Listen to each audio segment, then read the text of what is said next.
dengar. Saya tanya, di masjid ada bulan sabit, kemudian ada bintangnya, ada bulan sabit doang. Saya tanya, kenapa bulan sabit lambangnya? Ya tanya pengurus masjid lah.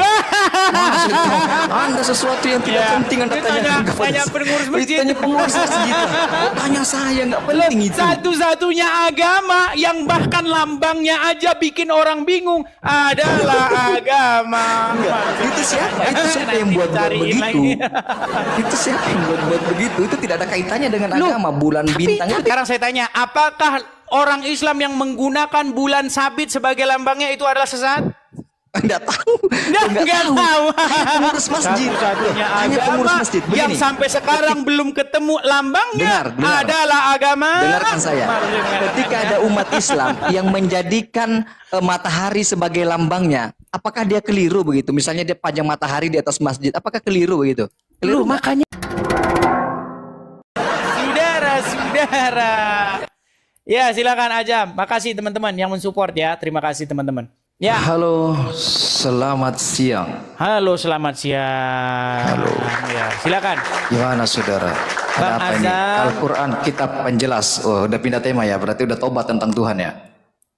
Bosan itu terus gitu loh. Iya, bagus. Begitu dong, ada perkembangan ya kan, sebagai bentuk upgrade diri kita. Benarkah Oh, saya tanya dulu. Apakah Bang Azam percaya Quran itu sebagai kitab penjelas? Ya, tentu sangat percaya toh. Oke, apakah Abang percaya bahwa Quran itu lengkap, menjelaskan segala sesuatu? Al-Quran menjelaskan segala sesuatu. Ya, secara global. Oke, baik. Tolong jelaskan. Menurut kitab yang menjelaskan segala sesuatu, menurut Quran yang menjelaskan, menurut Quran yang lengkap, apa tujuan umat Islam berkitan? Silakan. Apa tujuan umat Islam berkitan? Fungsinya kitan itu biar ngapa gitu? Mengikuti milahnya orang-orang terdahulu, khususnya Abraham alaihi salam. Iya, biar ngapa? Biar ngapa? Sunatnya itu biar ngapa? Ya, mengikuti milahnya orang terdahulu. Oke, Ibrahim yang sunat biar ngapa? Abraham. Ya, Ibrahim sunatnya itu biar ngapa? Biar bersih. Biar bersih, saudara. Ya, betul, saudara. Terus di mana ayatnya? Bahwa Ibrahim sunat biar bersih, di mana? Di Quran mana? Di dalam surah Al-A'raf. Saya bacakan. Apakah Tanda-tanda Ibrahim ayat, sunat biar bersih? Oh ya, baik. Surat Al-A'raf ayat yang keberapa? Susah lagi kalau saya ditanya untuk menunjukkan ayat ini, nah, saudara. Ini ngarang bebas. Enggak ngarang, ini bebas, saudara. Al-A'raf berapa? Jadi berat tujuan Al-Quran. Bagaimana sih? Anda ini belum apa-apa sudah pernah. Lu di Al-A'raf bahkan dari Al-Fatihah sampai Anas tidak ada disebutkan bahwasanya Ibrahim itu bersunat, Bang Azam. Adakah Al-Quran menyebut bahwa Ibrahim berkitan? Adakah Al-Quran menyatakan apakah Ibrahim berhitan? Tidak ada. Tidak ada. Lalu kenapa Anda memfitnah Ibrahim berkitan? Tadi kan Anda bertanya, dengarkan saya. Informasi yang saya dapatkan dari saudara. Tadi saudara bertanya apa fungsi hitan? Saya bilang biar bersih. Begitu. Iya, di Quran mana bahwa khitan biar bersih? Di surah Al-A'raf. Ayat berapa? Yang bunyinya itu wa yuharrimu alaikumul khaba'ith, karena diharamkan kepada kalian segala perkara-perkara yang menjijikkan dan kotor. Begitu, saudara. Kenapa yang saudara ditanya kebingungan? khitan? Khitan itu iya, gimana? Orang yang tidak khitan itu kan, dengarkan saya, orang yang tidak khitan itu kan jorok. Saya tidak di Quran surat berapa orang yang tidak khitan itu jorok? Jorok orang yang tidak khitan itu. Oke, baik. Sekarang saya berikan pertanyaan kepada Anda. Saya tanya dulu, Azam. Bung Azam, saya tanya dulu, bayi itu jorok atau suci menurut Al-Quran, menurut agama Islam? Bayi bersih dong. Bersih, ketika suci. Dia mengeluarkan kotoran-kotoran, dengarkan. Aduh, sebentar dulu. Anda ini takut sekali. Menurut agama Islam, bayi yang baru dilahirkan itu suci, betul? Bayi suci. Oke, apakah bayi itu berkhitan? Ya. Bayi bisa dihitan sejak kecil. Bukan masalah bisa dihitan, apakah bayi berkhitan? Bayi itu bisa dihitan semenjak kecil. Buset dah. Kenapa Anda kebingungan, saudara? Yang ditanya bukan dia bisa dihitan. Yang saya tanya, apakah bayi itu terlahir dalam keadaan berkhitan? Ah, gitu dong pertanyaannya. Tidak. Anda harus perbaiki sedangkan bertanya dengan tadi saya. bayi dikatakan pelan-pelan. Sedangkan tadi bayi dikatakan suci. Sedangkan kalau orang tidak sunat tidak suci. Tapi bayi lahir dalam keadaan suci, ini yang mana ini makin pusing pala saya. Bagus. Anda harus bisa membedakan kotor dengan suci, ya. Anda harus begitu di dalam Islam dibedakan. Kalau tidak berkhitan kotor nggak? Kotor. Berarti bayi kotor nggak? Karena tidak berkhitan. Jorok, bayi kotor. Katanya bayi suci, gimana? Suci deh. Anda harus bisa bedakan suci, bersih. Anda begini-gini. Anda ini terjadi misinformation. Anda tidak tahu bersih, tidak tahu suci. Itu kekeliruan Anda, saudara. Ya sudah, sekarang saya tanya. Suci itu belum kalau tentu orang bersih. Kalau orang bersih tidak sunat berarti suci nggak? Orang yang tidak sunat berkhitan itu bersih atau tidak? Orang yang tidak khitan tidak bersih. Oke, di mana ayatnya? Orang yang tidak berkhitan itu tidak bersih, di mana? Anda tidak perlu menanyakan ayat secara spesifik. Itu namanya Anda ngarang bebas. Itu hanya butuh menggunakan nurani. Tapi dan gini, akal sehat Bung Ajam, saja, saya rasa begini, Bung Ajam. Sebenarnya sudah waktunya kita mendidik orang Islam yang awam-awam yang nggak tahu apa-apa ini dengan kebenaran. Sekarang jujur aja, Bang Ajam. Gini, Bung Ajam. Sebenarnya di dalam Al-Quran ada nggak Ibrahim itu berkhitan? Di dalam Al-Quran Ibrahim itu berkhitan? Tidak ada. Tidak ada. Cerita Abraham berkhitan itu kan adanya di dalam Bible, betul? Dari Nabi Muhammad juga ada disampaikan bahwa Ibrahim itu berkhitan. Iya, tetapi sumber yang paling awal menyebutkan itu adalah Bible, betul? Oke, kita iakan bahwa sumber yang dari awal adalah dari Perjanjian Lama, ya kan? Iya, di dalam Perjanjian Lama. Dari mana Bible-nya? Perjanjian? Di dalam Perjanjian Lama kenapa Abraham bersunat, coba?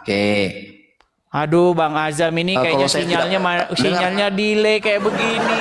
Saya sudah ngomong panjang lebar, dianya nanggepinnya 3 tahun lagi. Oke, dengar. Cobalah bagusin lah sinyalnya, Bang Azam. Oke, udah saya nyalakan 2 perangkat ini. Dengarkan saya. Oke, Bang Ajam, coba. Maka menurut Bible fungsi Abraham itu bersunat biar ngapa? Itu adalah perjanjian kekal dia dengan Tuhan kalau saya tidak salah baca, ya, begitu ya? Iya, kenapa kok bisa begitu? Kenapa? Belum sedetail itu, saya coba jelaskan. Nah, gini saya kasih tahu. Silakan. Dulu saya itu pernah membuat sebuah teori. Maaf ini agak sedikit kasar bahasanya. Teori maling. Yang saya sebut dengan teologi maling.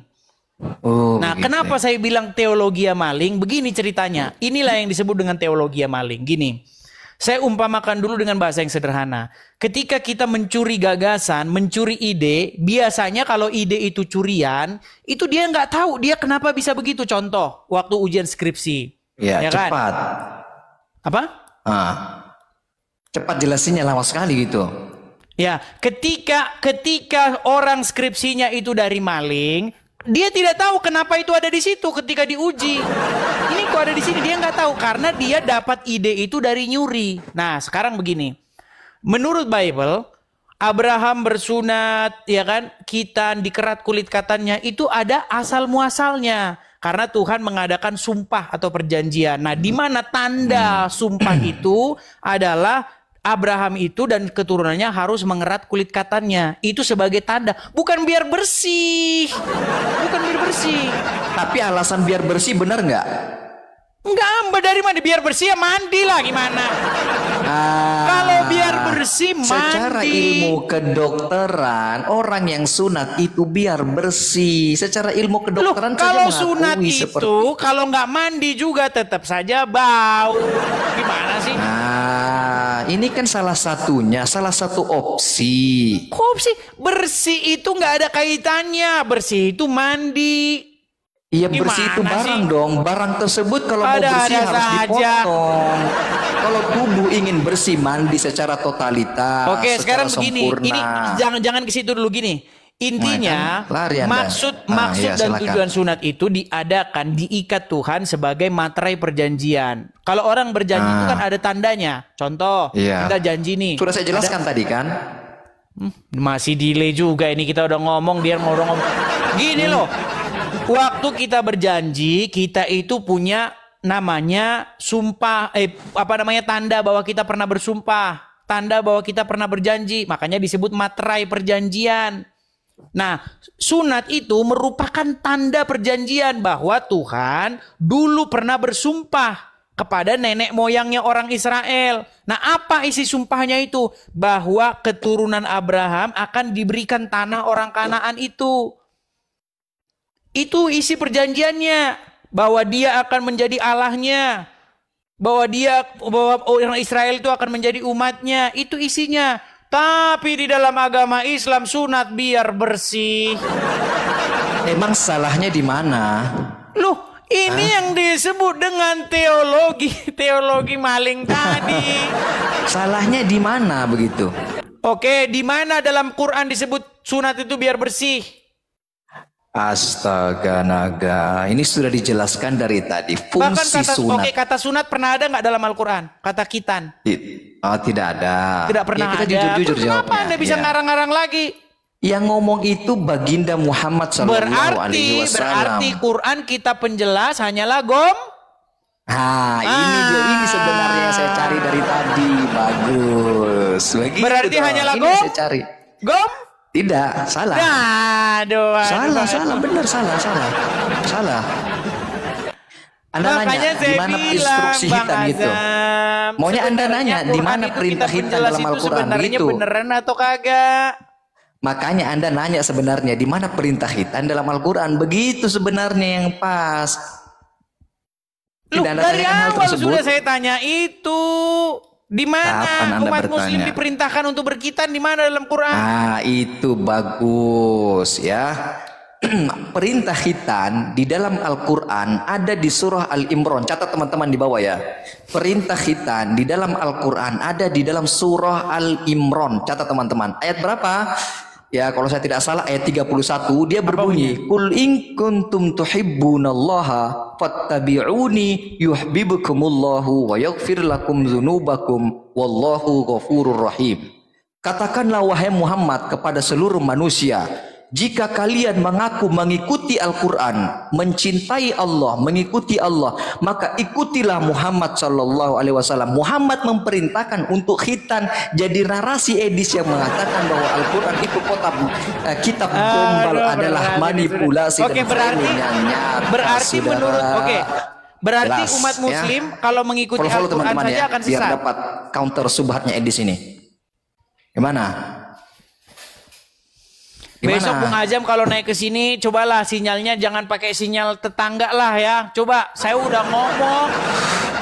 Baru Anda dengar 3 menit lagi, gimana? Nggak ada, ini sudah jelas saudara. Apa yang Anda terlambat dapatkan informasi dari saya? Oke, coba. Sudah jelas sekali. Oke, sekarang begini. Coba ya, dengarkan baik-baik nih ya. Ketika orang Islam, dia hanya berpegang kepada Al-Quran saja, apakah dia akan sesat? Apakah ketika umat Islam berpegang teguh saja kepada Al-Quran, dia umat Islam yang sesat? Islam yang sesat. Berarti Al-Quran menyesatkan? Tidak. Nah, kan gimana sih? Saya ulangi lagi. Kalau Quran hanya berpegang saja, kitabnya itu hanya Quran saja. Dia nggak pakai hadis, nggak pakai Quran doang. Apakah dia sesat? Kalau ada, dengarkan saya. Jangan di framing. Kalau kayak gitu keadaannya, dia jadi orang Islam nih. Tapi dia nggak mau kitab-kitab ulama apa nggak usah hadis, nggak usah Quran doang. Sesat nggak dia? Orang Islam ini dia sesat. Berarti Al-Quran, kalau Al-Quran saja menyesatkan orang Islam. Karena apa? Anda tanya, mengapa demikian? Kalau Al-Quran saja berarti menyesatkan orang Islam. Kenapa demikian? Anda bertanya kenapa demikian? Saya tanya dulu, apakah Al-Quran saja, Quran only, itu akan menyesatkan orang Islam? Karena Al-Quran tidak Jangan karena seperti dulu, itu. jangan karena Jawabannya dulu, Ajab, aduh, jangan Anda karena framing. dulu. Tidak bisa. Jangan karena tidak dulu, bisa, jangan karena, tidak bisa. jangan karena dulu. Aduh, Tidak, Anda tidak ini bisa. delay, udah dibilang Anda ngeyel. Sinyal Anda itu delay. Bukan delay, bukan delay. Anda yang takut, bukan delay. Ya sudah, Anda sekarang takut. saya tanya, Bukan apakah delay. kalau Quran saja, hanya Quran itu akan menyesatkan orang Islam? Kalau umat Islam, dengarkan saya. Berikan saya waktu sekitar 1 menit. Kalau saja umat Islam hanya berpegang teguh kepada Al-Quran dan tidak mengakui kitab-kitab yang lain seperti hadis dan tafsir, maka dia umat Islam yang sesat. Mengapa demikian? Oke, berarti kitab Al-Quran, berarti kitab Al-Quran akan menyesatkan seorang Muslim. Seperti itu. Karena Aduh, Al-Quran ditanya tidak apa, memerintahkan dijawab seperti apa. itu. Berarti kitab Al-Quran akan menyesatkan orang Islam. Tidak, karena Al-Quran tidak Gini memerintahkan seperti itu. gimana sih? Aduh, Anda yang salah. Aduh. Jadi dengarkan saya, Dis. Dengarkan saya. Anda jangan framing. Anda tidak bisa framing kalau dengan saya. Berat ini saudara-saudara. Tidak berat. Anda yang sudah mulai kalang kabut, saudara. Aduh. Anda bertemu dengan orang yang biasa dengan permainan kata-kata. Saya sudah biasa dengan permainan kata-kata. Jadi mengapa umat Islam sesat? Karena dia tidak mengikuti perintah Al-Quran. Perintah Al-Quran disuruh mengikuti hadis. Al-Quran mengatakan bahwasanya Quran itu adalah kitab yang menjelaskan segala sesuatu, betul? Betul. Kitab apa yang menjelaskan segala sesuatu, Quran atau hadis? Al-Quran. Loh, kenapa Anda beralih kepada kitab lain? Al-Quran yang nyuruh, kita disuruh berpegang teguh Di mana dalam Al-Quran berimanlah kamu kepada kitab Sahih Bukhari, di mana? Bagus. Di mana gitu dalam dong Al-Quran beriman pertanyaannya. kepada kitab ulama, di mana? Bagus, begitu dong pertanyaannya. Dari tadi kayak jawabannya saya bacakan ya. Qul in kuntum tuhibbunallah. Nanti terjemahkan, jangan khawatir, nanti saya terjemahkan. Tabi'uni yuhibbukumullah wa yaghfir lakum dzunubakum wallahu ghafurur rahim. Katakanlah Allah, katakanlah wahai Muhammad kepada Edis dan kepada Azam, jika Edis dan Bang Azam ingin mengikuti Al-Quran dan Tuhan pencipta alam semesta, maka dia harus mengikuti Muhammad sebagai penyampai hadis. Begitu. Ada perintahnya, berarti makanya. baik, sekarang begini. Bukankah Al-Quran sendiri mengatakan membuat sebuah tantangan, betul nggak? Al-Quran itu hadis nggak? Betul. Nggak, saya tanya, Al-Quran itu hadis atau tidak? Bukan, Al-Quran bukan hadis, Al-Quran ya Quran. Ini nih. Kalau saya tunjukkan bahwa Al-Quran itu hadis, gimana? Ya silahkan. Nanti kita bisa bedah dari perspektif bahasa. Jangan bermain kata-kata dengan saya. Tidak bisa bermain kata-kata dengan saya. Tidak bisa bermain kata-kata dengan saya, saudara. Saya sudah biasa bermain kata-kata. Baik. Ada Al-Quran di sana? Sudah ada di sini Qurannya, di dalam. Baik, sudah masuk. Baik. Loh, kalau nggak ada Quran di situ nanti repot. Tidak usah, sudah masuk di dalam. Saya bukakan ya, misalnya di dalam Quran, sebentar, saya bukakan. Follow teman-teman ya, biar kalau syubhatnya Edis nih, saya juga biasa bermain kata-kata, jadi cocok. Follow. Baik.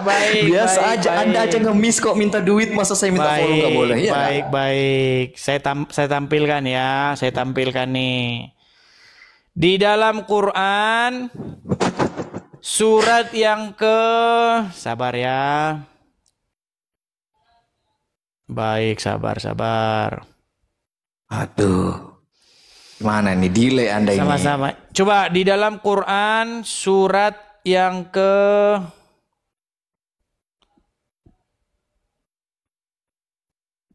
kalau kata hadisul mislihi itu surat berapa, ayat berapa itu? Masalahnya di sini nih pencarian saya ini selalu ini.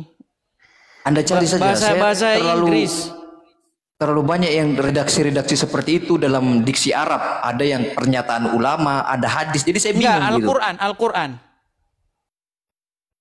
Oh, tidak ada. Yang ada itu wa in kuntum fi raibim mimma nazzalna fa'tu bi suratin min misli. Maka datangkanlah surat yang semisal dengannya. Begitu. Tidak ada hadisin misli, tidak ada. Oh, ada. Sabar ya. Sabar.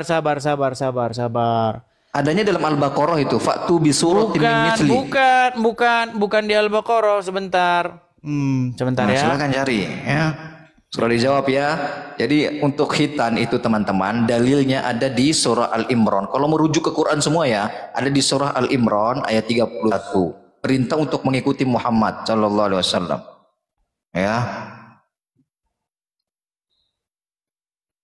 Mana cari? Sabar ya. Iya, siap. Masalahnya Google saya ini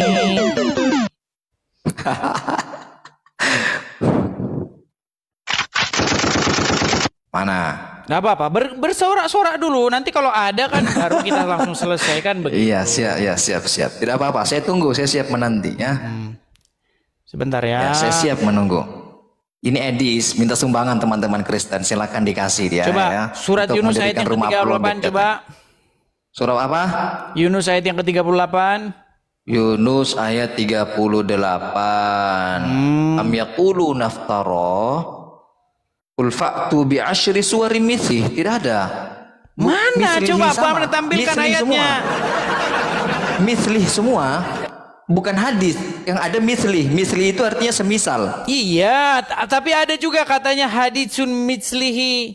Aduh. Tidak ada saudara. Saya tidak bohong saudara. Tidak saya simpan di sini teman-teman. Saya tidak berbohong saudara. Yang ada mislihinya ada, Iya, Yunus 38. Mislihi, tetapi hadisun mislihi ada itu ayatnya. Bukan hadisun misli tidak ada saudara. Aduh. Yang ada mislihi, asyri suratin misli atau asyri suwarin misli.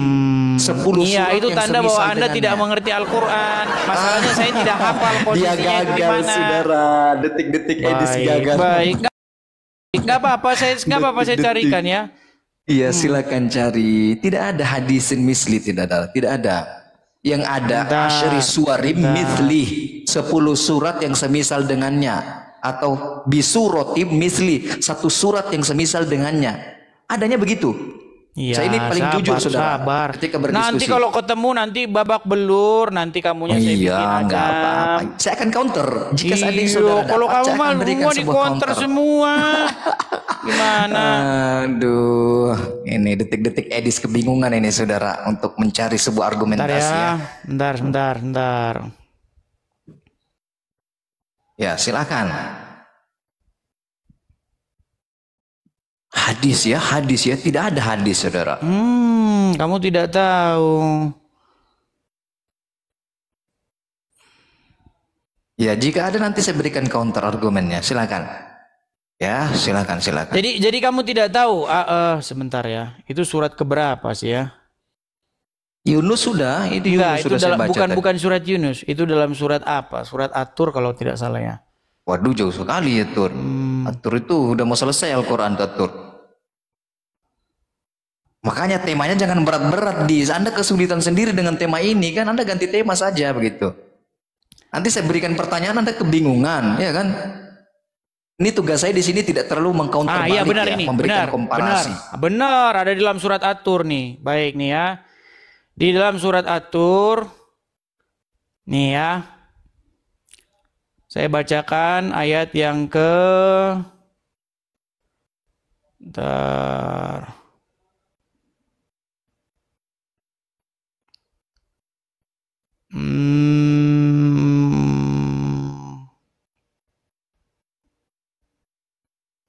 Aduh, lama sekali sudah. Sabar. Iya, tidak apa-apa, Kamu kan tidak punya Al-Quran. Ini saya tunjukkan kepada kamu bahwa Quran itu adalah hadis. Ya. Nanti saya akan jelaskan juga. Kemarin kan kita sudah berbicara perspektif bahasa. Tidak. Kita kan kemarin sudah menjelaskan secara bahasa, secara istilah. Baik nih. Kita kan sudah biasa. Ini udah ketemu nih. Quran surat At-Tur ayat yang ke-34. Coba baca. Oke, tunggu ya. Saya ambil dulu ya untuk ambil Qurannya. Untuk sebagai verifikasi. Tadi kamu bilang tidak ada hadis di situ ya. Coba. Nah, kamu sekarang. Ayo, silakan. Quran itu hadis, saudara-saudara. Kalian nggak tahu kalau Quran itu hadis. Nih, saya tunjukkan ayatnya di sini. Kita lama nyarinya langsung dibilang, ulah seneng mereka kalau saya nyarinya lama. Karena Quran saya di sini tuh pencariannya teman-teman, bukan pencarian Indonesia. Kalau diketik langsung muncul. Kalau di sini yang muncul bahasa Inggris gitu loh. Nah, jadi kita harus agak sulit nyarinya di sini. Nah ini teman-teman nih, ya. Bentar ini saya turunkan dulu ya. Nah ini. Maka cobalah mereka membuat yang semisalnya ini lihat ini di sama penerjemah ini, memang penerjemah ini luar biasa benar-benar. Ayat berapa saudara? Mana? Berapa? Nih, surat At-Tur ayat 34. Oke, tunggu ya. Coba.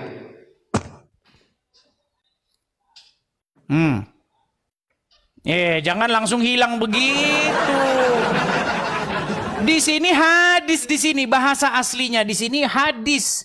Buatlah hadis yang semisalnya, tapi dibikin Al-Quran. Coba. Ayo, tampilkan. Baru belajar Quran kemarin sore aja. Mana aja? Lari kau aja. Lari. Lomba lari aja. Juara lomba lari. Ayo Ajam, ayo lari kau kemana? Lari kau kemana? Ajam, lari. Lari. Nih, bihadis ini. Ya. Disuruh membuat semisal hadis yang semisalnya. Dilakuin sama orang Islam. Dibikin hadis Bukhari. Ayo, mana? Ajam. Lari kau kemana, Ajam? Kemana kau lari? Kabur dia.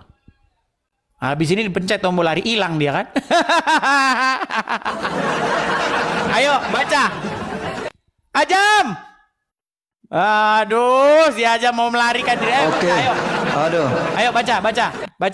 Falyatu bihaditsim mislihi in hadis kuntum nggak tulisannya? shadiqin. Hadis nggak tulisannya? Betul, ya betul. Hadis. Ya. Oke, disuruh nggak tantangan membuat hadis semisalnya? Coba. Ya, hadis itu apa secara bahasa?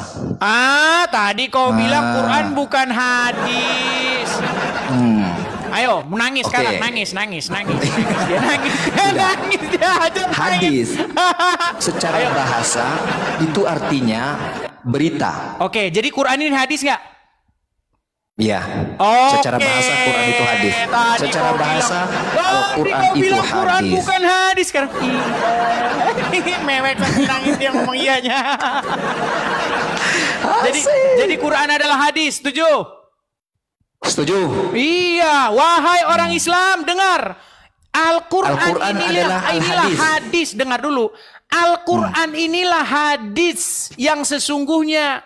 Nah, bukan sesungguhnya kalian ditantang nih. Maka cobalah mereka membuat hadis. Di sini dipelintir sama terjemahan, disuruh membuat Al-Quran. Enggak.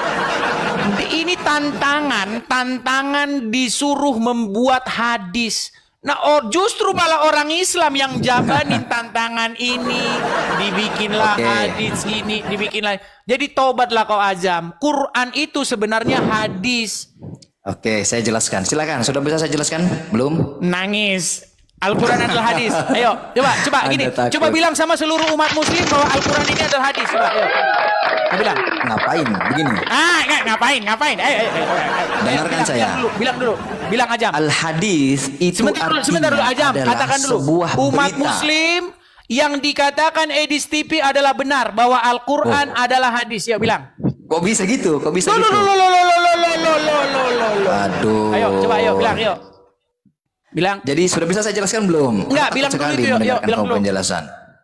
Al-Quran itu adalah hadis. Sebuah berita yang Allah Subhanahu wa Ta'ala kabarkan kepada manusia.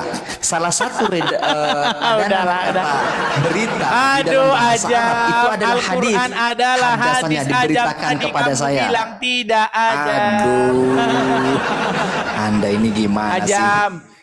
Dengar loh, Ajam, antum ini saya anggap sebagai orang Islam yang mumpuni. Tolonglah berikan jawaban kepada kaum muslimin yang awam-awam. Orang Islam yang nggak tahu apa-apa, bilang yuk.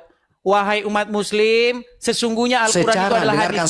Secara bahasa, apa yang disampaikan oleh Al-Quran ya, itu bisa disebut sebagai hadis karena hadis itu artinya pemberitaan. Berarti Al-Quran itu hadis, betul? Al-Quran nanti di framing hadis secara disampaikan oleh baginda. Tidak, ini untuk menghindari framing. Saya ingin menghindari framing. Al-Quran bilang nggak bahwa Al-Quran itu adalah hadis? Bilang nggak dia? Al-Quran mengatakan hadis, ya. Oke, Al-Quran itu adalah hadis. Nah, ditantang nggak disuruh membuat hadis yang semisal Al-Quran? Hadis dalam makna apa nih? Anda ngerti hadis itu apa? Membuat hadis yang semisal yang ada di situ. Ya, hadis itu apa dulu? Hadis itu apa dulu? Maksudnya gitu? Berita, informasi. Gitu. Nah, informasi, sekarang disuruh kan berita. membuat tantangan. Kan ada tantangan. Jikalau tantangan, buatlah hadis mislihi. Yang semisal dengannya. Yang semisal dengan hadis ini, betul? Nah, justru kalian yang bikin hadis Bukhari, hadis ini, hadis itu kekeliruannya, hadis ini, makanya ini seperti istilah rob berat, ini seperti istilah rob yang pernah kita bahas kemarin. Sudahlah, hadis secara bahasa itu artinya saya belajar, pemberitaan. Saya belajar agama Islam sampai tanah ini, saya belajar agama Islam, ketemu dengan orang-orang Islam yang pinter-pinter, yang belajar di sini. Kamunya bilang Al-Quran bukan hadis, tapi sekarang ngaku Al-Quran itu hadis. Gini, Dis, Al-Quran itu secara bahasa bisa dikatakan sebagai hadis. Iya, terus kenapa? Dengan hadis yang mana lagi? Bahkan di dalam Al-Quran ada ayat begini. Dengan perkataan mana lagi? Di situ perkataan di situ adalah hadis. Dengan hadis mana lagi mereka akan percaya? Ternyata orang Islam masih percaya kepada hadis yang lain. Hadis Bukhari, hadis Muslim, hadis itu sebenarnya berita. Ya, dengarkan. Hadis itu berita, maka hadis itu bisa saja bersumber dari wartawan. Dengan perkataan mana lagi mereka akan percaya? Betul nggak? Hadis ini, saudara dengarkan saya. Hadis secara bahasa bisa bersumber dari wartawan. Kenapa? Iya, makanya Al-Quran bilang dengan perkataan mana lagi mereka akan percaya. Surat berapa sih itu? Surat berapa? Coba saya tunjukkan dulu ayatnya. Jangan-jangan Anda nggak tahu lagi nih. Tidak terlalu banyak di Enggak, masalahnya ini Google gitu. saya ini Google Amerika, jadi nggak bisa ini. Kalau diketik ini munculnya pencarian sini, maka sulit makanya. Gitu ya. Dengan perkataan mana lagi gitu ya? Dengan perkataan mana lagi kah mereka akan percaya? Surat berapa itu teman-teman? Tampilkan di bawah. Aduh, masalahnya pencarian Google saya ini teman-teman. Gimana? Saya lagi men-setting ini nggak bisa-bisa. Mungkin Al-Mursalat mungkin. Ayat terakhir Al-Mursalat, coba Anda cek. Fabi ayyi haditsin ba'dahu yu'minun. Maka dengan perkataan mana lagi kamu akan beriman. Mungkin coba Al-Mursalat. Coba Al-Mursalat berapa? Terakhir. Ayat terakhir. Coba. Betul nggak? Bentar, saya cari artinya saya lebih cerdas daripada Google Anda. Artinya. Enggak, masalahnya pencarian sini itu. Coba surat Al-Mursalat. Masalahnya saya tuh nggak terlalu hobi gitu. Dikit-dikit baca gitu. Membuang waktu bagi saya. Karena saya sudah biasa di segala sesuatu itu cukup didiskusikan dalam otak saja gitu. Coba Al-Mursalat benar nggak? Sebentar. Al-Mursalat ayat terakhir, pendek kok surah Al-Mursalat itu. Fabi ayyi haditsin ba'dahu yu'minun. Betul nggak? Saya bantu nih Anda. Surat Al-Mursalat berarti ayat 50 ya. Ya, coba betul. Bentar.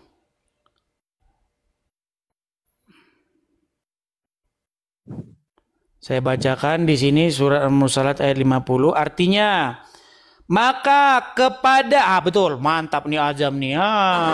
Lebih hebat kau daripada Juma. Tapi sayangnya orang Muslim malah mensupport Juma.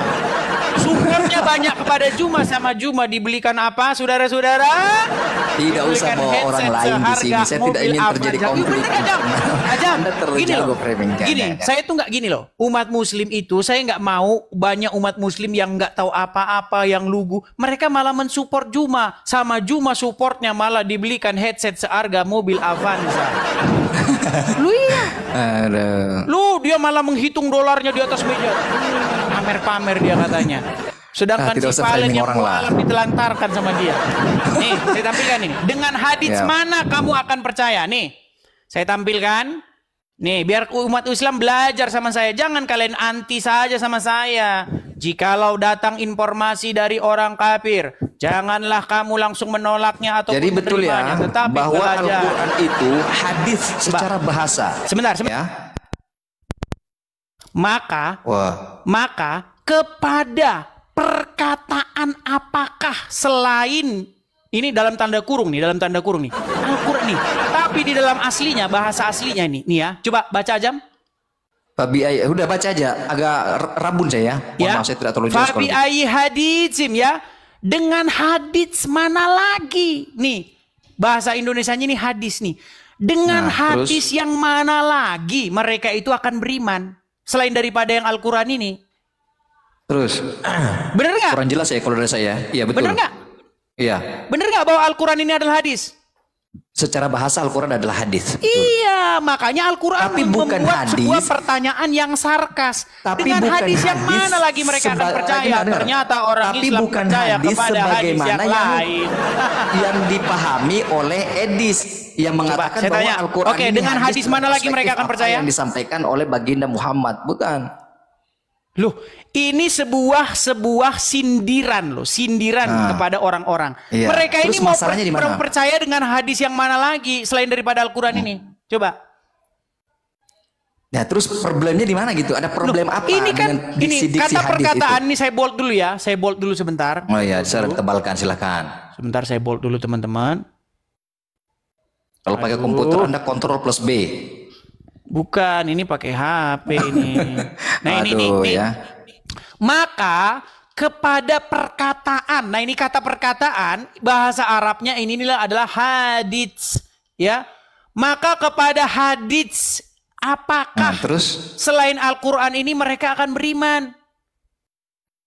Ya, masa problemnya di mana tuh problemnya? Maksudnya Al-Quran ini ingin mengajak kalian orang Islam supaya kalian ini percaya kepada hadits yang dalam Al-Quran ini, bukan hadits yang lain. Oh, itu framingnya begitu ya? Malah kalian percaya kepada Sahih Muslim, Sahih Bukhari yang bilang Muhammad menikahi anak kecil, yang bilang Muhammad kena sihir, yang bilang Muhammad salah ngasih tahu petani kurma, katanya begini, ternyata maksudnya gagal panen. Problemnya apa? Ketika umat Islam percaya dengan Sahih Bukhari, Sahih Muslim, problemnya apa? Masalahnya kalian nggak pernah konsisten. Disuruh buka Bukhari, kalian salah-salahin Bukhari. Enggak, problemnya di mana ketika umat Islam percaya dengan Bukhari? Sudah sindir kalian, maka dengan hadis yang mana lagi mereka akan percaya selain daripada hadis yang ini, yang dari Al-Fatihah sampai Anas ini? Mau dengan hadis yang mana kalian percaya? Terus ada apa gitu? Ada apa? Maksudnya adakah larangan? Masalahnya kalian tidak percaya bahwa hadis. Saya percaya. Siapa yang tidak percaya? Siapa yang tidak percaya dengan Al-Quran? Siapa? Adakah umat Islam di sini yang pernah naik di Komak Ladies lantas tidak percaya dengan Al-Quran? Oke, sekarang saya tanya, apakah Anda percaya bahwa Al-Quran itu lengkap, menjelaskan segala sesuatu? Jelas percaya. Oke, kenapa Anda pergi ke kitab lain?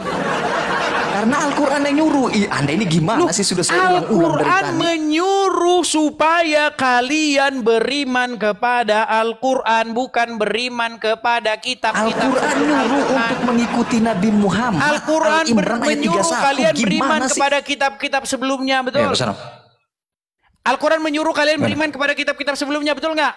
Oh iya, nanti ya kita alasan mau pergi. Oke, malam ya. Oke, lanjut. Ya. Bung Azam, bukankah Al-Quran memerintahkan kepada kaum muslimin supaya beriman kepada kitab-kitab sebelumnya? Betul. Beriman kepada Injil dan Taurat. Betul. Kenapa kalian sekarang malah anti kepada Injil, anti kepada Taurat? Bagus. Bilang aja kalian takut nanti kalau suruh beriman kepada Injil pada Enggak, Anda takut lagi nih. Anda sudah mulai menjauh. Tadi kan saya menjelaskan beberapa poin tentang apa yang di framing oleh Edis. Tadi Edis mengatakan mengapa umat Islam tidak harus mengikuti kitab-kitab selain Al-Quran seperti hadis, Bukhari, Muslim dan seterusnya. Karena di dalam Bukhari, Muslim itu terdapat penyampaian Nabi Muhammad SAW. Di dalam Al-Quran ada instruksi atau perintah untuk mengikuti apa yang disampaikan oleh Muhammad SAW. Jadi tidak ada salahnya mengikuti Bukhari, Muslim. Sudah selesai. Oke, sekarang saya tanya, kan? Muhammad sendiri Dikit sebagai komparasi, Anda harus hormati saya sebagai tamu. Sebagai komparasi, ya kan? Sekarang Anda semestinya sebagai komparasi dari saya nih menunjukkan juga kepada saya, barangkali saya agak tertarik gitu kan terhadap apa yang Anda sampaikan.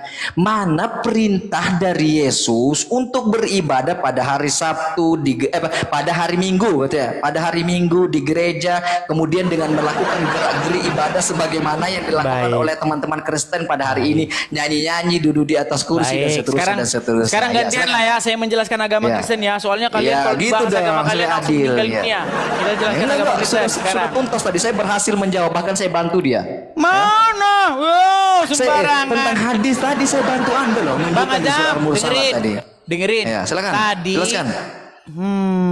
Memang sinyal dia ini kayak begini nih. Ini Felix, siapa Silakan Felix jelaskan. ini? Siapa Felix ini mau ngajak saya kohosan? Gini, sebentar, Bang Ajam. Ya mungkin Anda mau kohosan, silakan. Saya turun lah kalau gitu. Enggak, nanti gini. Tadi Anda bilang bahwasanya di mana perintah Yesus supaya beribadah hari Minggu. Masalahnya begini. Anda ini buat pertanyaan itu udah salah. Aduh, salah di mana lagi?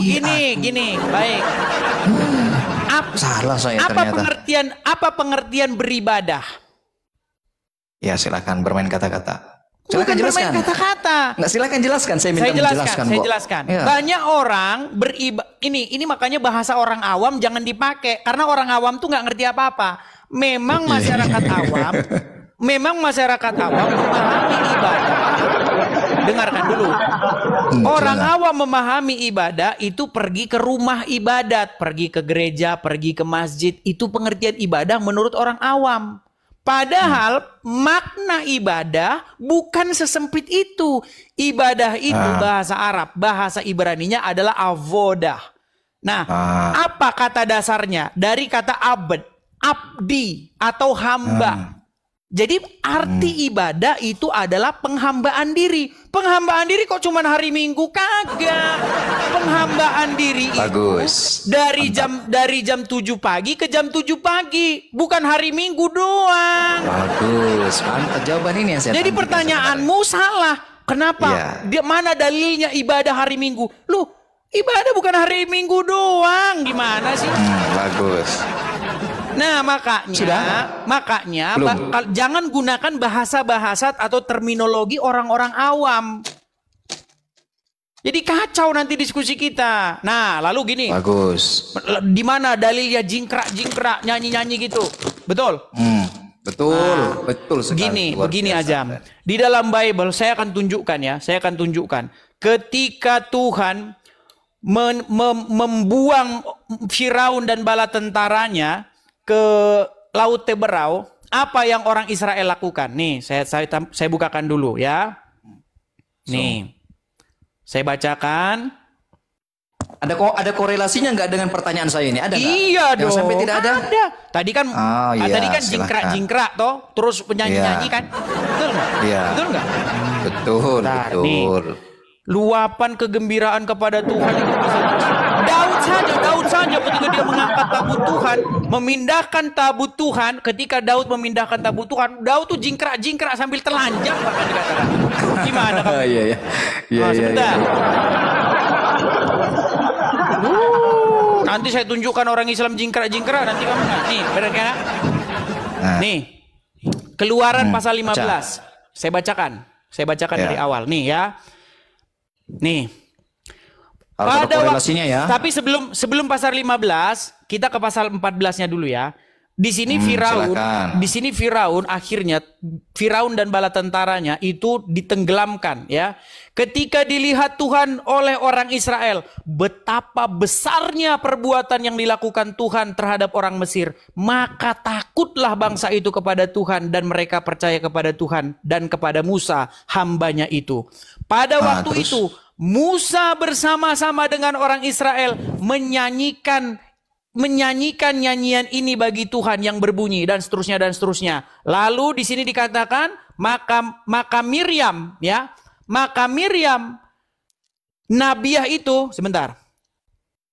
Lalu Miriam nabiah itu, saudara perempuan Harun, mengambil rebana di tangannya dan tampillah semua perempuan mengikutinya memukul rebana dan menari-nari.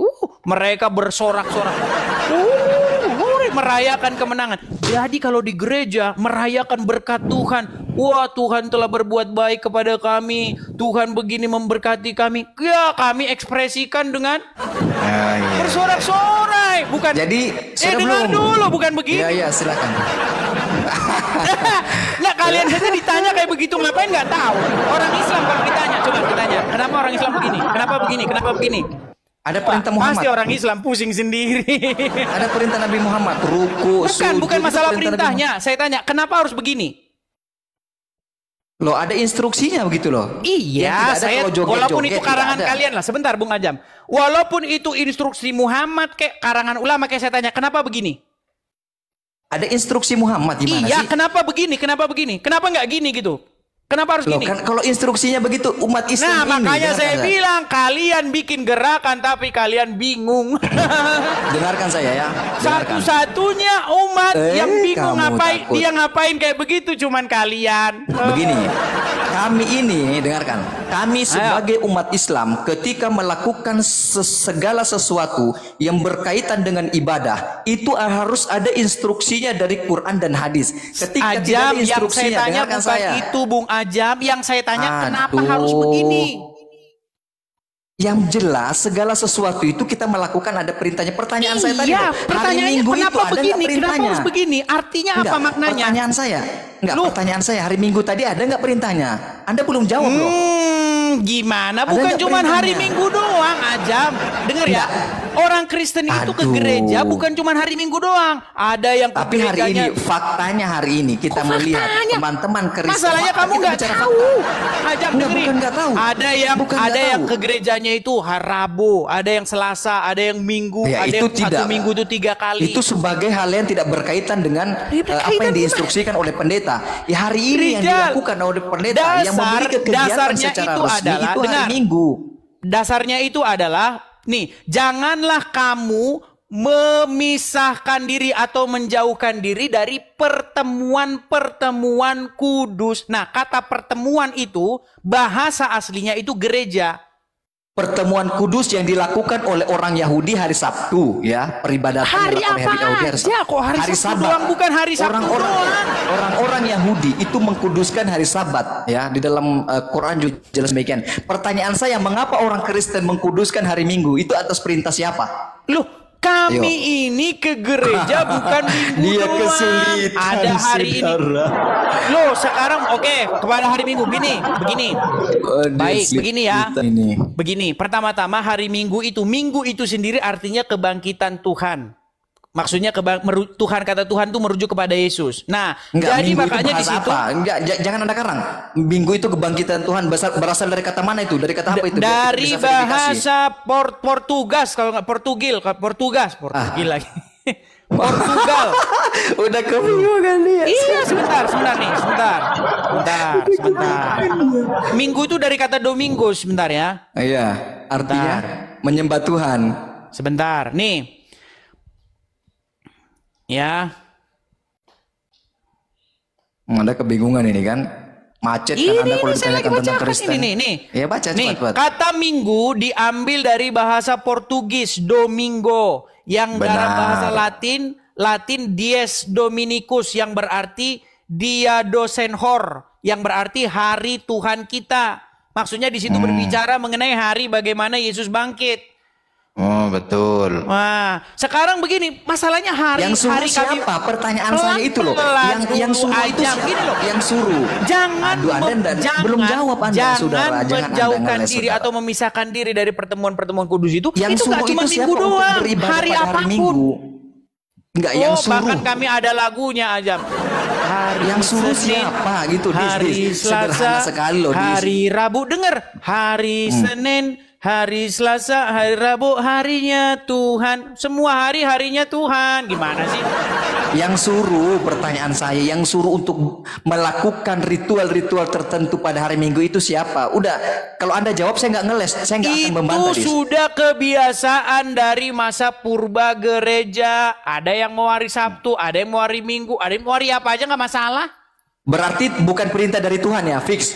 Beribadah pada hari Kenapa Minggu kamu membuat bukan perintah agama dari Kristen Tuhan. seperti agamamu? Anda jawab dulu. Berarti fix beribadah pada hari Minggu bukan perintah Tuhan.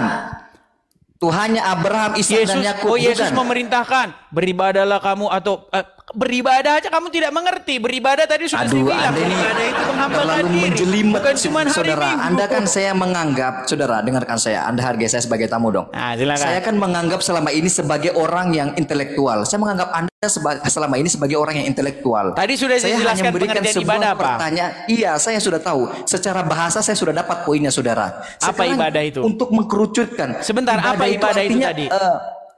Memberikan sebuah penyembahan kepada Tuhan, begitu kan? Iya, apa ibadah itu tadi? Saya sudah jelaskan. Memberikan penyembahan kepada Tuhan. Aduh. Aduh. Percuma tadi saya ngomong panjang Aduh. lebar.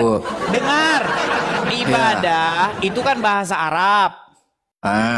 Yang sudah diserap menjadi bahasa Indonesia. Bahasa Ibrani itu adalah avodah. Tahu nggak apa artinya avodah? Avodah itu sebenarnya artinya maknanya itu kerja. Maksudnya itu. Tapi pengertiannya itu adalah menghambakan diri. Kata dasarnya itu abdu, penghambaan. Maksudnya kerja, menghambakan diri. Jadi menghambakan diri bukan cuma hari Minggu doang, gimana sih? Iya, nah saya sudah jawab tadi. Ibadah itu artinya menghambakan diri kepada Tuhan. Kan itu jawaban saya sudah mewakili tadi. Pertanyaan saya loh, Dis, jangan Anda bingung kemana-mana. Berarti ibadah, avoda, atau menghambakan diri kepada Tuhan pada hari Minggu, mengkhususkan hari pada hari Minggu, ini bukan perintahnya Tuhannya Abraham, Ishak dan Yakub. Bukan, betul tidak? Suruh hari Minggu begitu. Iya, bukan perintahnya Tuhan Abraham, Ishak dan Yakub. Kalau bukan, bunyinya kan? ke gereja lah kamu hari Minggu, nggak ada. Iya, berarti bukan perintahnya Tuhan Ibrahim, Ishak dan Yakub, bukan kan? Perintahnya adalah berbakti, hiduplah kamu dengan kudus dan tidak bercacat celah. Karena kamu membuat pengertian ibadah itu pergi ke rumah ibadah. Sederhana sekali ini, saudara. Anda pahami saja pertanyaan saya. Gimana? Aduh, terakhir nih mungkin Anda terlalu sulit ini menjawab pertanyaan terlalu saya. Sulit gimana? Anda kesulitan. Saya jelaskan ya. Mudah Anda mengerti dengan bahasa Indonesia. Silakan. Oke. Melakukan ritual ibadah sebagaimana ritual yang nggak ada ritual begitu nggak ada. Aduh. Kok ritual sih? Anda takut sekali. Oke, saya Karena kurangi. kamu telah membuat agama Kristen itu harus sesuai dengan agama Islam. Tidak. Saya ulangi kalau begitu. Saya Gimana ulangi sih? diksi katanya. Melakukan sebuah kegiatan sebagaimana yang dipraktekkan oleh umat Kristen pada hari ini, yaitu pada hari Minggu, bukan atas perintahnya Tuhan Ibrahim, Ishak dan Yakub. Betul apa tidak? Tidak betul. Mana dalilnya? Ya, karena Yesus sendiri pun dia datang ke rumah-rumah ibadat pada hari-hari tertentu, hari Sabat, hari ini segala macam. Yesus datang pada hari apa? Sabat atau hari Minggu? Apa Sabat, pengertian Sabat? Sabtu. Sabat itu Sabtu. Aduh, Anda Makanya tidak tahu. saya bilang ini adalah botol yang nyata. Baik, dengar Ajam, saya tanya. Arti Sabat itu sendiri apa? Sabtu. Salah. Sabat Apa? itu artinya perhentian. Iya, pada hari apa di perhentian tersebut Perhentian terjadi? itu bisa hari apa saja, gimana sih? Tapi prakteknya yang dilakukan oleh orang-orang Yahudi dan Yesus sendiri pada hari apa? Jatuh pada hari apa saja. Contoh. Kamu memulai, memang di dalam perjanjian lama, itu hari itu dimulai 6 hari lamanya. Pada hari yang ke-7 ada hari perhentian. Loh, kalau orang memulai kerjanya hari Rabu, berarti perhentian dia jatuhnya nanti hari apa? Hari Selasa. Ini permainan kata-kata. Bukan ya, begitu. Tidak apa-apa. Tapi dulu sudah dibuat apa? Karena Tuhan itu menghitung hari ketika orang Israel keluar dari tanah Mesir. Di situ dimulai. Makanya kalender Yahudi itu dimulai dari keluarnya bangsa Israel dari tanah Mesir. Pada hari pertama bulan Abib. Nah, makanya di situ disebutkan pada hari keluarnya bangsa Israel. Di situ dimulainya hari. Nah, masalahnya sekarang kan orang nggak begitu, gimana? Tapi yang lebih daripada gini. Itu Masalahnya gimana? begini, masalahnya begini, ya. di dalam apa namanya agama Kristen itu tidak seperti dalam agama Yahudi, karena Yesus Kristus itu sudah menjadi materai yang baru. Jadi kita tidak hidup lagi sesuai dengan hukum-hukum atau kaidah-kaidah di dalam perjanjian lama. Maksudnya secara mutlak seperti itu. Ya, berarti simpulkan dulu dong. Tidak ada kesimpulan dari Anda nih. Ngambang kemana-mana ini Anda ini menjelaskan. Pertanyaan saya tadi kan, bahwa apa yang dilakukan oleh orang Kristen pada hari Minggu itu tidak ada instruksinya dari Tuhan yang ada di perjanjian lama. Kalau bunyi instruksinya berkumpullah kalian hari Minggu, ya nggak ada. Tidak ada kan? Nggak ada kalau bunyinya kayak gitu. Ya berarti ya udah gitu aja, sederhana sekali. Tapi apakah itu salah? Apakah terus salah kalau berkumpul hari Minggu? Ya salah karena tidak ada perintah dari Tuhan. Oke, sekarang saya tanya, kalau umat Muslim berkumpul pada hari Kamis, apakah itu salah? Mengadakan misalnya taruhlah dia misalnya tahlilan atau apa gitu hari Kamis, berarti salah. Ya itu kan tradisi ya, monggo mau tradisi terserah. Iya berarti salah, berarti salah. Enggak, itu kan tradisi dia perintah dalam agama. Ini kamu tahlilan itu. Ya Anda bahas. Oke lah. Kamu sudah menjawab pertanyaan kamu itu sendiri. Oke. Jadi intinya begini aja, begini. Iya. Banyak ini kita kasih edukasi ya sama orang-orang awam, karena banyak juga orang-orang awam tidak mengerti. Gini loh. Sebenarnya gereja itu bukan bangunan. Gereja itu artinya kumpulan, jemaat artinya itu. Makanya ada kata-kata janganlah kamu menjauhkan diri dari perkumpulan. Nah, kata-kata perkumpulan itu gereja itu asal usulnya. Cuman karena waktu terus berjalan, berkembang, orang mikir gereja itu bangunan. Padahal gereja itu makna sesungguhnya bukan bangunan, itu makna secara terminologi. Begitu. Tetapi makna secara etimologi artinya jemaat. Kumpulan orang-orang yang percaya kepada Yesus. Nah, jangan kamu menjauhkan diri dari mereka. Supaya apa? Supaya kamu itu tidak sendiri, terus imanmu itu menjadi redup. Gitu loh. Ya intinya sudah fix lah tadi kan. Nggak ada di situ diatur hari, kamu harus begini. Hari apa aja? Hari apa aja? Nggak ada juga perintahnya hari. Karena yang dipraktekkan kenapa kok diumumrahkan atau digeneralkan hari Minggu? Karena pada hari Minggu itu adalah hari Tuhan Yesus bangkit. Begitu. Ada sejarahnya. Nah, sementara kalian saya tanya sejarahnya kok bisa gini, dari mana datangnya? Saya tanya. Yang begini. Ada yang begini, takbiratul ihram, ada yang begini, ada yang begini. Coba sejarahnya jelasin, asal usulnya. Ada perintahnya, titik, selesai. Asal usulnya saya tanya, asal usulnya gimana kok bisa begini? Tidak perlu saya tahu asal usulnya, yang jelas ada perintahnya. Saya tidak bisa menjelaskan kronologisnya. Kembali lagi sih gimana? Kalian ini yang perlu. Kami dengar Rijal. Nih ini ya kok Rijal lagi. Sorry nih. Ini penting sekali, ini penting. Agama Kristen pergi ke gereja, lihat ada salib. Ada salib. Tanya, nggak ada satupun orang Kristen yang nggak ngerti maknanya. Semua orang Kristen dari yang bayi, dari yang ini, salib tahu dia. Kenapa kok lambang orang Kristen itu salib? Dia tahu ada peristiwa besar di balik itu. Sekarang saya tanya, satu-satunya agama yang bingung lambangnya apa, cuman agama kalian. Percaya nggak? Percaya nggak? Oh berarti Anda minta saya menjelaskan. Sebentar. Ya, Bayangin. Emblem, lambang, logo itu paling fundamental. Ya, orang kalau Toyota itu lambangnya begini. Set begini kan? Ada bulat begini. Toyota, ya kan? Orang tahu lambangnya. Satu-satunya agama yang bingung lambangnya itu agama kalian loh, Ajam. Mau percaya nggak? Oke, saya berarti sebentar. Dengar. Saya tanya. Di masjid ada bulan sabit. Kemudian ada bintangnya, ada bulan sabit doang. Saya tanya, kenapa bulan sabit lambangnya? Ya tanya pengurus masjid lah. Anda sesuatu yang tidak penting Anda tanya pengurus masjid. Tanya pengurus masjid lah. Tanya saya, nggak penting itu. Satu-satunya agama yang bahkan lambangnya aja bikin orang bingung adalah agama. Itu siapa? Itu siapa yang buat begitu? Itu siapa yang buat begitu? Itu tidak ada kaitannya dengan agama. Bulan bintang itu tidak ada kaitannya. Saya pergi ke masjid-masjid, saya lihat ada yang lambangnya bulan, ada yang lambangnya bulan bintang. Ditanya, bang, itu kenapa lambang agama Islam bulan? Ya tanya DKM masjid. Tanya DKM masjid. Saya pun tidak mengkhususkan hal tersebut. Kalau saya buat masjid, saya buat lambang salib. Tragis sekali kalian ini, tragis. Untuk lambang aja bingung. Tapi kalau orang karena Kristen memang itu ditanya, tidak ada instruksinya. Kenapa salib? Dari yang bayi, dari yang ini semua tahu. Oh, ada peristiwa besar di situ. Disitulah kemenangan Yesus, dia taat sampai mati. Nah, sekarang kalau ada orang Islam ditanya lambangnya kenapa bulan, siap-siaplah berputar-putar. Iya, karena memang itu bukan perintah, tidak ada perintahnya.